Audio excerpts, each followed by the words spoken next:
Bonne fête de travail, Madame, Monsieur, bienvenue à cette édition du journal. Les titres. Fête du travail, une cérémonie rassemblant les secrétaires généraux de l'administration publique, organisations syndicales et travailleurs a eu lieu ce 1er mai au Palais du Peuple à Kinshasa. Une occasion pour le ministre Akwakwa de présenter l'état des lieux de son secteur. Il a reçu le cahier des charges des travailleurs. Journée internationale du travail, certains Quinois dans la débrouillardise se disent non concernés en référence à la définition du concept travail selon les instruments juridiques internationaux. Vous les suivrez dans ce journal. Et puis l'accord de paix RDC-Rwanda, des observateurs appellent à la prudence en ce qui concerne l'approche de Washington. Chat échaudé, craint même l'eau froide, dit-on. Voilà tout pour le sommaire, à présent le développement. Alors que la signature de l'accord de paix entre Kinshasa et Kigali est prévue ce vendredi 2 mai 2025 à Washington, certains experts restent prudents. Jagaston Diama, juriste, salue l'initiative mais insiste sur le renforcement des dispositifs de défense de la RDC. Il s'exprime au micro de Jeanne Biango. Jusque-là, ça reste un accord de principe. Et un accord de principe, c'est en fait des éléments qui cimentent un accord futur, c'est-à-dire une entente future. Et des éléments comme un pré-contrat. C'est comme un pré-contrat. Donc, il n'y a pas encore eu accord sous les clauses, mais c'est un prêt avant, comme avant-projet, avant-propos. C'est un peu dans ce sens. Alors, on ne va pas directement dire que c'est bien ou c'est mal pour autant que la teneur n'est pas encore révélée. Jusque-là, on reste sur des éléments tels que le respect de l'intégrité territoriale, la cessation des soutiens aux groupes terroristes et les questions d'intégration économique régionale, tout ça.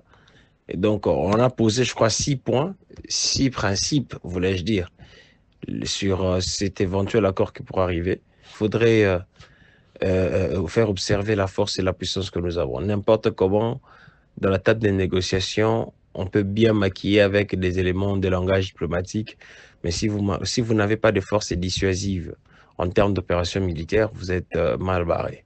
Il faudrait imposer la force que nous avons, parce que nous l'avons, nous les donnons effectivement. Ce n'est pas parce qu'on a constaté quelques éléments de trahison et de repli stratégique, ça représente l'intégralité de notre force, non. C'est peut-être des coins de défaillance isolés, mais ça ne représente pas l'intégralité. Ça veut dire que nous regorgeons encore une puissance nocive, une force d'attaque. Et c'est ce qu'il faudra mettre sur le banc et faire observer pour que l'autre pays reste sur ses gardes.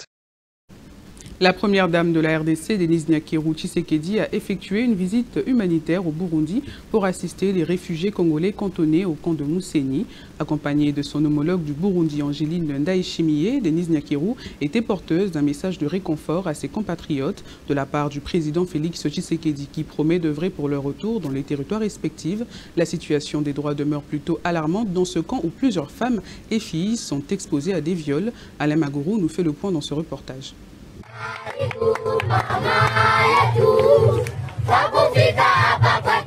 C'était sur invitation de son homologue première dame du Burundi, Madame Angeline Ndayishimiye, présidente de la Fondation Bonne Action, que la première dame de la RDC, Madame Denise Nyakeru Tshisekedi, s'est rendue au Burundi, qui a accueilli à ce jour 71 000 réfugiés congolais ayant fui les atrocités du M23 AFC. La première dame Denise Nyakeru Tshisekedi était accompagnée par plusieurs personnalités politiques, notamment la ministre nationale en charge des droits humains, Maître Tchambou Movita Chantal, l'ambassadeur de la RDC au Burundi, Willy Moulamba Mabika, et le gouverneur intérimaire du Sud Kivu, l'honorable Maître Jean-Jacques Elakanomiewa. Les deux premières dames se sont rendues le mardi 29 avril 2025 au camp des réfugiés congolais établi au quartier Mousséni en commune de Guialo dans la province de Rutana. Ce camp comptait déjà 15 273 réfugiés, dont 12 100 nouvellement arrivés à cause de l'afflux de février 2025, sachant que 373 autres ont fait leur entrée seulement quelques jours avant cette visite humanitaire de grande importance diplomatique. Sur place, tour à tour, le gouverneur de province de Rutana, Nitunga Minani Fidel, la coordonnatrice résidente des Nations Unies au Burundi, Madame Violette Kekiana, la représentante du HCR Burundi, Madame Brigitte Mukangaeno, et le représentant des réfugiés ont unanimement plaidé pour une mobilisation conséquente des moyens.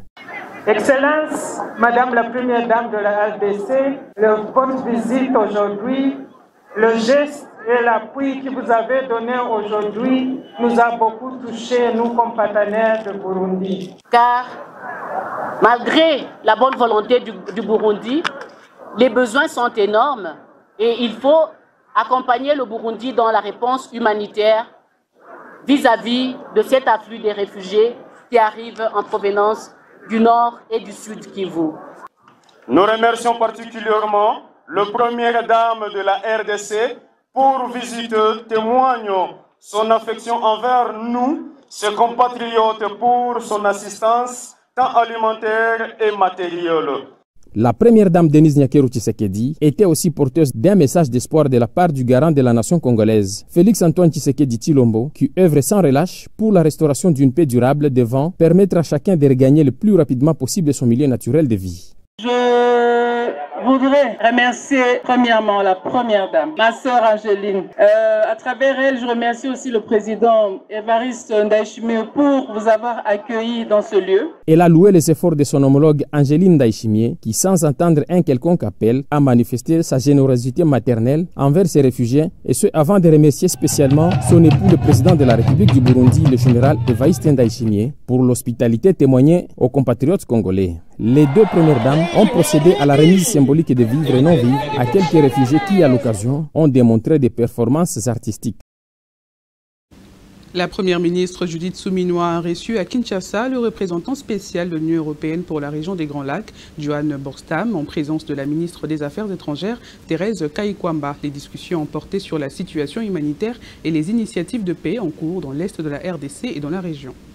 Au cœur des échanges, l'acheminement de plus de 100 tonnes d'aide humanitaire par l'Union européenne à Goma, destinées aux populations déplacées en raison de conflits persistants dans la région. Ces gestes témoignent de la solidarité européenne envers les communautés touchées par les violences et les déplacements forcés. Borstam a réaffirmé l'engagement de l'Union européenne à soutenir les efforts du gouvernement congolais dans la recherche de la paix durable. Il a notamment salué le processus diplomatique en cours en tant que mécanisme essentiel de stabilisation régionale. L'Union européenne continue également de s'impliquer activement dans le projet de développement pour améliorer les conditions de vie de population. Par ailleurs, l'Union européenne a exprimé son soutien à la récente déclaration de principe signée à Washington entre la RDC et le Rwanda, une étape saluée comme un signal encourageant vers une désescalade et une coopération régionale renforcée. Cette rencontre marque une nouvelle étape dans la coopération entre Kinshasa et Bruxelles dans un contexte régional en cours marqué par des défis sécuritaires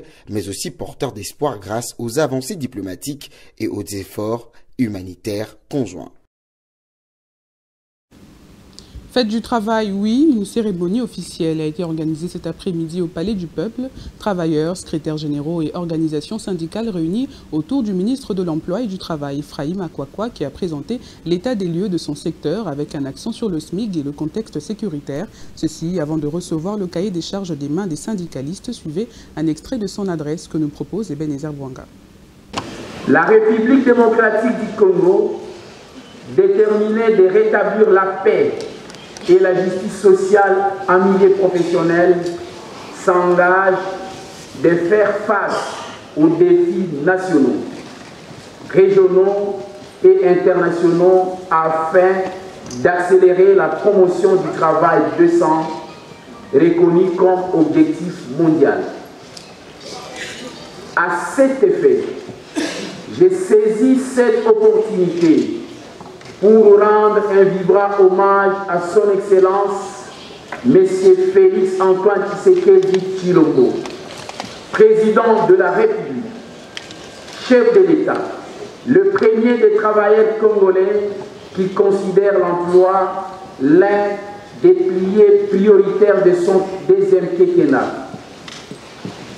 Dans son discours d'investiture du 24 janvier 2019, le président de la République avait déclaré, je cite, « La lutte contre le chômage est un immense défi national. Nous devons réhabiliter le secteur formel, renforcer le plafonnement sur la rémunération et promouvoir le respect dans toutes les tranches du salaire minimum interprofessionnel garanti. C'est ici l'occasion de saluer la matérialisation de cette vision du chef de l'État par l'organisation du 37e session du Conseil national du travail, CNT, en sigle. L'ajustement du SMIC avec effet dès la fin du mois de mai 2025 en vue de renforcer le pouvoir d'achat des travailleuses et travailleurs. Célébrée chaque 1er mai, la journée internationale du travail est déclarée chômée et payée par le ministre de l'Emploi et du Travail, Ephraim Akwakwa-Nametou, à Kinshasa. La journée a été opportunée par plusieurs travailleurs du secteur formel et informel d'observer un répit avant de revenir à leurs tâches quotidiennes. Le 2 mai, Didier Ilunga a fait le constat. C'est le calme qui s'observe au centre-ville de la capitale Kinshasa. Bureaux et autres activités fermées pour respecter la journée internationale du travail, déclarée chômée et payée sur toute l'étendue du territoire national. Une mesure qui s'inscrit dans le cadre de l'ordonnance numéro 23/04 du 30 mai 2023 fixant les jours fériés légaux en RDC. Une reconnaissance traduisant la volonté des autorités de valoriser les travailleurs congolais et de rappeler l'importance du dialogue social dans le développement économique du pays. Il est de rappeler que la journée internationale des travailleurs, également appelée fête du travail, sous d'autres cieux, est une célébration des travailleurs et des classes ouvrières promue par le mouvement ouvrier international qui a lieu chaque année. Le 1er mai, consacré au travail, est une journée chômée et payée dans les institutions publiques comme privées. Mais derrière les discours officiels, une autre réalité, c'est celle de milliers de Quinois et Quinoises qui, plongés dans la débrouillardise, ne se sentent pas concernés par le communiqué ministériel. Pour eux, sans contrat ni protection sociale, le mot travail n'a pas la même signification. Rebecca Kalonda est allée à leur rencontre. Pour un échantillon important des habitants de Kinshasa, le 1er mai est une journée dédiée certes aux hommes et femmes qui travaillent, bien que le concept générique travail ait multi-définition, mais qui se résume en contrat pour l'accomplissement d'une tâche. Le 1er mai et le calme observé dans la vie de Kinshasa sont différemment interprétés par quelques catégories socio-professionnelles. Parce que l'État déjà est un peu aébé. Mais il y a un bien sûr, mais la technique, il y a personnel.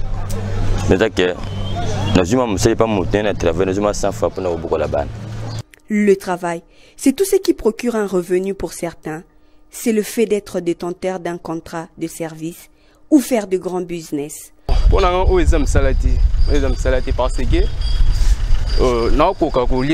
ta famille. Parce que la mission c'est sa famille, mais les gens qui fait. Donc bon, ils ont un métier. Donc ça la mongolie sont habitués à attendre. Tout le monde sont attendant. Mais à Kinshasa, c'est le taux du jour, comme l'explique cette vendeuse de légumes. Ah maman, ceux qui n'attendent pas bana bakoliani na ocha bango wapi. Musala kosale zate yangana to tambola. Le travail assure l'autonomie, l'indépendance et la survie. Oui, tout travail mérite ainsi un salaire. D'un côté, elles peuvent avoir raison. Hein. Vous voyez, les salaires, dans le travail, c'est le rendement de ce qu'on a fait, c'est le salaire. Hein. Après avoir travaillé, l'homme mérite qu'il puisse avoir un salaire. Mais ces femmes-là, quand ils disent qu'ils ne travaillent pas, ils peuvent avoir raison. Pourquoi? Parce qu'elles sont en train de fournir des efforts de leurs propres petites entreprises. Par exemple, des femmes maraîchères, des mamans qui vendent à $100 par terre là. Donc ils vendent et à la fin, ils n'ont pas de salaire comme nous. Travailler, ça veut dire quoi? Il y a une prise en charge pour les soins médicaux, il y a le salaire de la retraite qui attend la personne qui a longtemps travaillé et après quand il devait se reposer, on lui donne son enveloppe de la retraite. Ces femmes-là, on peut dire que d'un côté plutôt, ils ont raison. La date du 1er mai doit être une occasion pour l'État congolais de donner le goût du travail à chaque Congolais et Congolaise afin de se sentir concerné par cette journée. Depuis bientôt 3 ans, le rayonnement international de la Cour constitutionnelle de la RDC est une réalité sous la houlette du président de cette institution et premier vice-président de la conférence des juridictions constitutionnelles africaines, Dieudonné Kamuleta, qui a été parmi les invités de marque à la célébration des 63 ans de la Cour constitutionnelle de Turquie. Détail dans ce récit.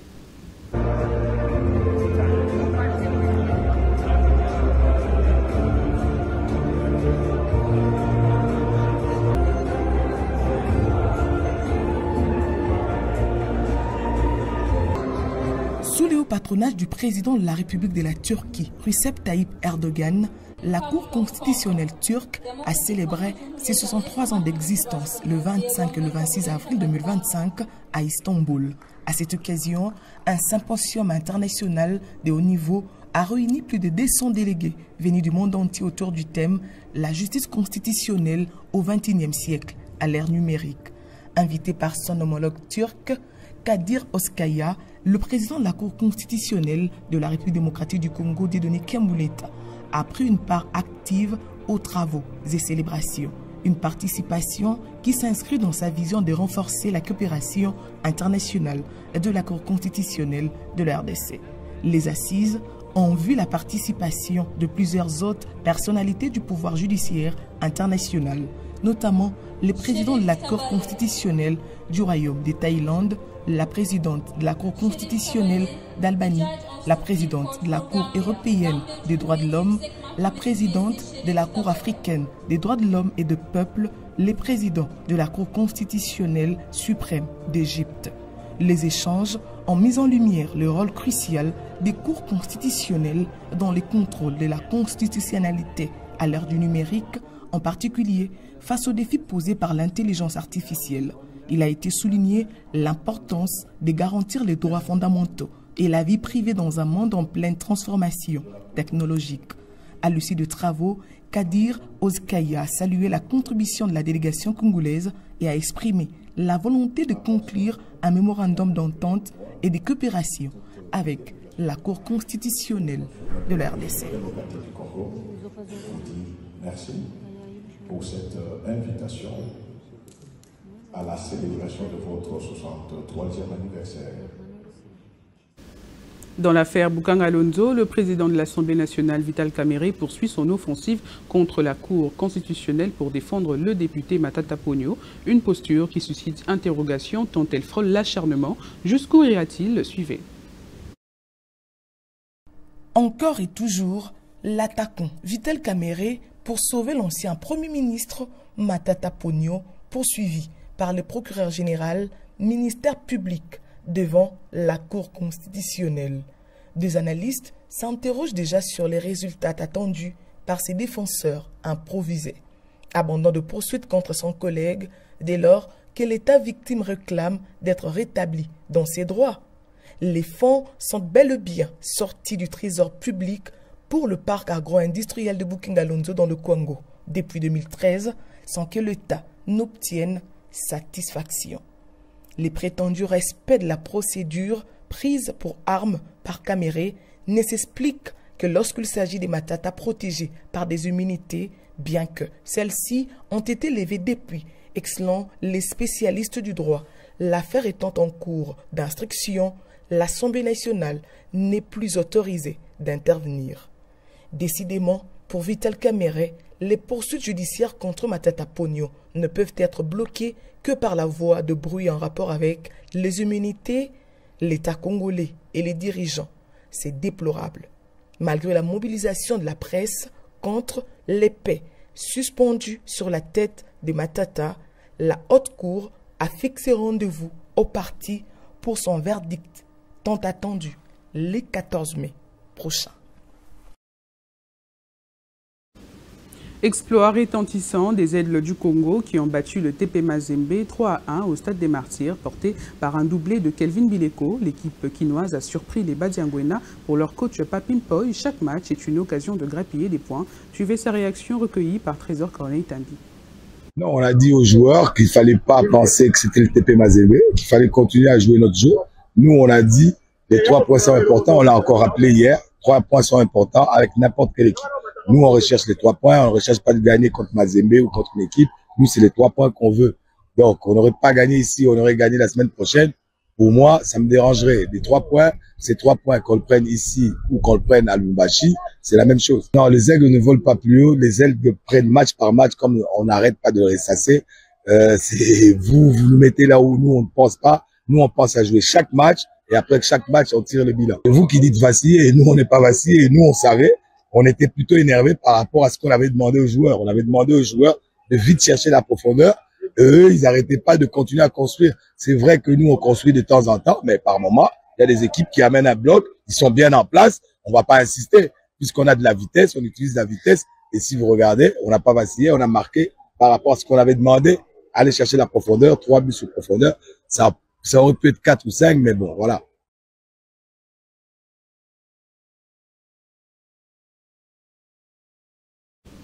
Ce journal est complètement terminé. Je vous rappelle ces grandes lignes.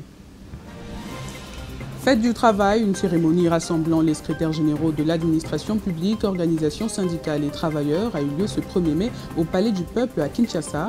Une occasion pour le ministre Akwakwa de présenter l'état des lieux de son secteur. Il a reçu le cahier des charges des travailleurs. Journée internationale du travail, certains qui noient dans la débrouillardise se disent non concernés en référence à la définition du concept travail selon les instruments juridiques internationaux. Vous les avez suivis dans ce journal. Et puis l'accord de paix RDC-Rwanda, des observateurs appellent à la prudence en ce qui concerne l'approche de Washington. Chat échaudé craint même l'eau froide, dit-on. À toutes et à tous, bonne fête de travail en compagnie de la chaîne de l'Unité nationale.